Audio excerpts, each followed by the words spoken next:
total control for most of that match. Yeah, it was a good game for us. I think a good win, very important. We know how tough this competition can be. You make a mistake and you're out. So we tried to play simple, not to make mistakes, to control the possession as we always do, and to create chances and score goals. And it was a very good game for us. It's not finished yet, but it's a good win. We didn't realise you were quite so deadly with your head. Well, I'm not. I try to practice a lot, especially now with Ruben. We make little competitions to see who scores more goals with the head. I think tonight I was lucky that João gave me a great ball. Yes, I'm happy to have scored and to have helped the team. Yeah, João Cancelo, he causes trouble with those crosses. He was popping up all over the place. Martin Keown in commentary said his passes are like he uses a golf club. Yeah, he's an amazing player. I played with him 7 years when I was at Benfica. We're from the same generation. I know him very well, so the connection is good as well. He knows my timing. I know how good he is on these kind of balls. So yeah, it was a very good goal, and his passing qualities, and overall as a player, he's been doing a great season, and I'm very happy for him. And what's it like playing in a side where players switch positions and you're winning and it's exciting? Well, it's very good. It's been my fourth season here at Man City. It's a great squad, a great staff, and it's a pleasure to play with these guys. So far this season it has been a good season for us, but we need to keep going because we're just halfway through. It feels a little bit like Manchester City have created a machine and you can change the parts without changing the performance. I think it's always been like this for the past 4 seasons. We have a map, we have a way of playing, and players get injured. Some players cannot play for many reasons, and our style of play doesn't change. The team keeps doing well, and that's a very good sign. Keeps doing well and keeps winning. Thank you very much tonight. He's a lovely footballer, isn't he, Jolien? Oh yeah, all really round just on and out of possession, just works so hard for the team and sacrifices his game at times for the better of the team, and got his rewards tonight. Yeah, certainly did. City are making football look very easy at the moment. We were talking about before, maybe they go on to dominance, but you said one thing about peaking too soon in the season. Yeah. And Sir Alex Ferguson always used to say it's not about what you do in the autumn, it's what you do in the spring. Yeah, but they've got to keep that going. Yeah, they might. They don't look like they're going to run out of gas at all. Like, they've got the depth in their squad is phenomenal. Players that are coming in and all having an impact when they come in as well. No one's sulking. The dynamics in the squad look perfect at the moment. And you just, for City's sake, if you're a City fan, Jolien, etc., you're going to want that to continue towards the end of the season. You don't want it to be that you're having your best vein of form right now and you get the business end of the season and you start falling away and you see a chink in the armour. They've got to maintain this now. 19 wins on the spin. Yeah, I don't see them slowing down. I think they just play at a speed which suits their game. Everybody's playing unbelievable football. Gundogan, Bernardo Silva, Cancelo, Stones, Diaz, everyone plays great. So, I think Aguero's come back in today, De Bruyne to come back into that group of players, Raheem Sterling.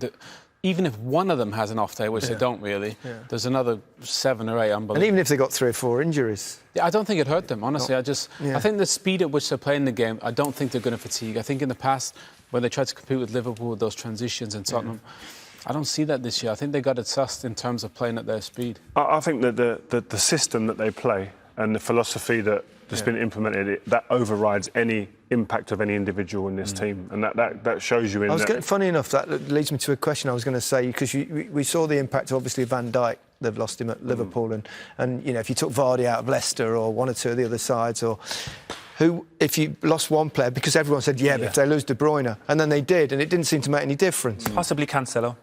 Yeah. Do you think because of that? Because he's able to go and adapt to different positions deeper in the team, where I think forward they're covered. Like Phil Foden comes in, Gundogan, Kevin De Bruyne, Aguero, but it's that one role in that team. I think it's so important. Maybe there may be a chink. And he made both goals, assisted both goals. Let's have a look at the second one in the second half that you would think kills off the tie largely. Yeah, it was.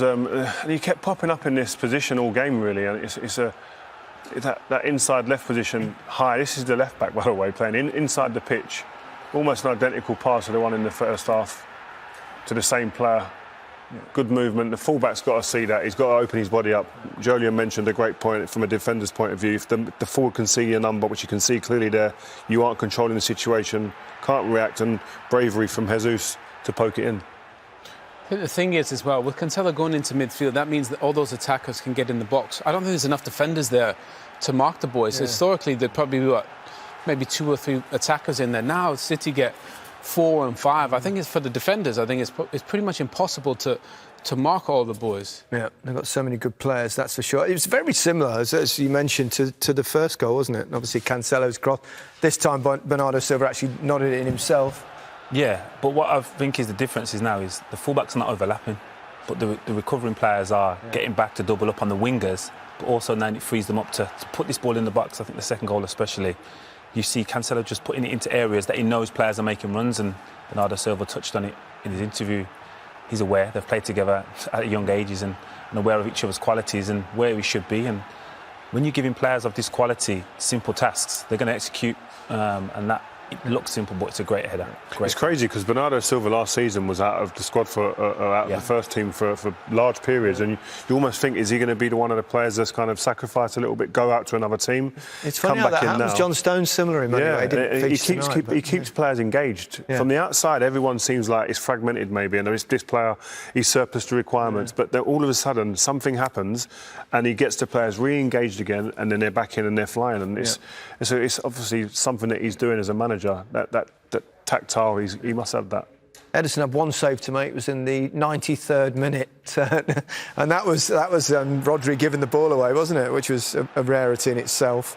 Yeah, they're probably just, if anything, they're probably just too comfortable. This might have been their only shot on target, Gary. I mean, it was so one-sided, but straight at Ederson. And the thing is, as well, this is what we saw maybe in the past, making mistakes in moments like that. Whereas that is quite a rarity. Wolf hits it straight at Ederson, fabulous goalkeeper. So they've got the defence now, they've got the goalkeeper, the balance in midfield. The balance is too good. How'd you beat them? Probably shouldn't ask you, should I? You're not going to give it away, even if you thought it. No, to be fair, what I think, we touched on it before, you have to be more adventurous with your attack and sacrifice players and leave them up front, and most likely you're going to concede. You have to be pretty aware of that, but then you have to say, you know what, I'm going to sacrifice 2 players, half the field, and make City defend in wider areas, and it's easier said than done. Which is the team most likely to beat them? You think maybe? I think Bayern have got the experience and the quality, but I think Paris Saint-Germain as well. Yeah. In like that, what Johnny's talking about there, in having your 2 wide players or your 2 strikers cheating and saying to Man City, are you going to commit? Not cheating, is it? It's playing chess a little bit. It's playing chess. Asking the question. Tactical. Will you stay back or will you keep committing people forward and it's a shootout? Yeah. And if you're playing against some team with like the likes of Mbappe and Neymar in a shootout, you're dicing with it there. So it'd be good. It'd be interesting to see if we can get it. Yeah. And the English team, most likely, do you think, causing problems? Can anyone stop them at the moment? No, I don't see it. I think they can only stop themselves with mistakes or injuries, and I don't see that. I don't see that happening.